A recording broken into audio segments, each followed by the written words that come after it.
2026 marks 1000 years of the Somnath temple in Gujarat, because it was 1000 years ago in January 1026 that Mahmud of Ghazni attacked the temple and completely destroyed it. But despite multiple such attempts, which I'll tell you about, the temple stands tall today. The Somnath temple, one of the most sacred sites for Hindus, has been referred to in the Mahabharata and Bhagavad Purana. And legend goes that the moon god Somraj first built a temple in Somnath made of gold. This was later built by Ravana in silver, by Krishna in wood, and by Bhimdev in stone. At its heart is a large black Shivalingam, one of the 12 most sacred Shiva shrines known as the Jyotirlingas. But as we mark 1000 years of this temple, it's been in the midst of a political controversy too. Why? Because the Somnath temple was repeatedly targeted, destroyed by Muslim rulers, and its rebuilding was a subject of huge controversy, rigged up even today by the BJP. Before I tell you about the controversy, let's look back at what had happened to the temple. It was in late 1025 or early 1026 that the temple was targeted by Mahmud of Ghazni, a ruthless invader from present-day Afghanistan. At that time, the temple was so wealthy that it reportedly employed 300 musicians, 500 dancers, and 300 barbers. Mahmud captured the town and temple after a fierce two-day battle in which an estimated 70,000 defenders were killed.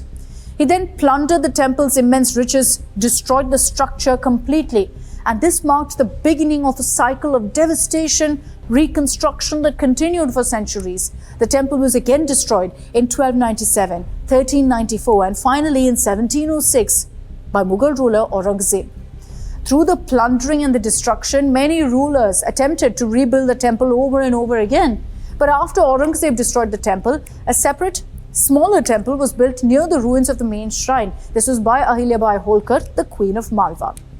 But let's now fast forward to 1947, the year of independence. November 1947 is when Junagadh district had joined India, and the then Deputy Prime Minister Sardar Vallabhbhai Patel visited the district days later. That's when he first vowed to reconstruct the Somnath temple. Patel had called it a holy task in which all should participate. Mahatma Gandhi was apprised of the move, and he suggested that the funds for the construction should be collected from the public and the temple should not be funded by the state.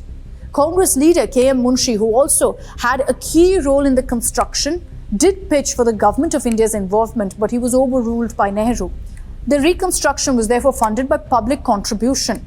A trust was created to manage the affairs, and the government also created an advisory committee headed by K.M. Munshi. Now, what's the political controversy about? First, over Nehru refusing to allow government funds to be used for the Somnath temple reconstruction. The BJP's alleged that Nehru allowed government funds for building mosques, but not for the Somnath temple.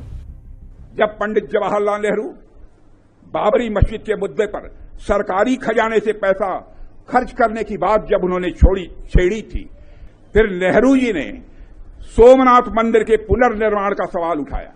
The second contentious aspect was the Pran Pratishta of the temple, which happened 3 years later.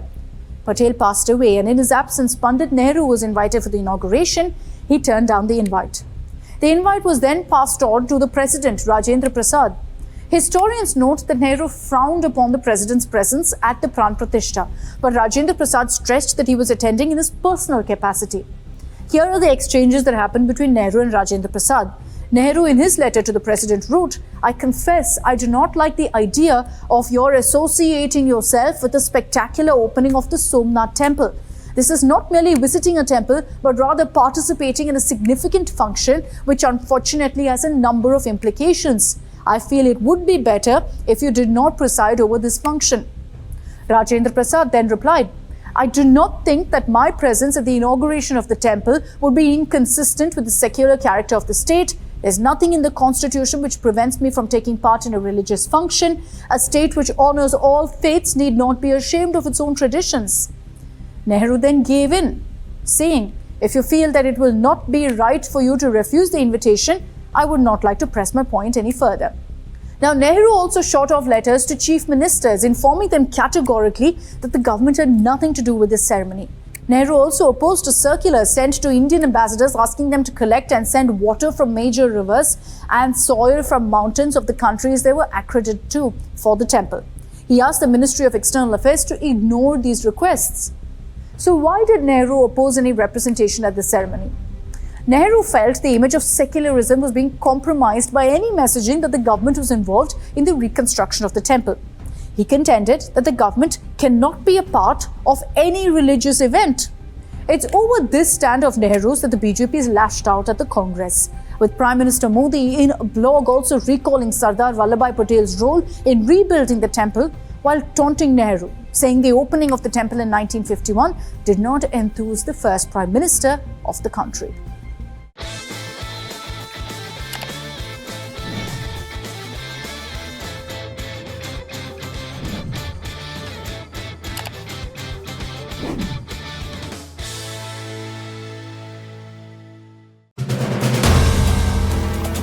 If you like the video, do like, comment, share and subscribe.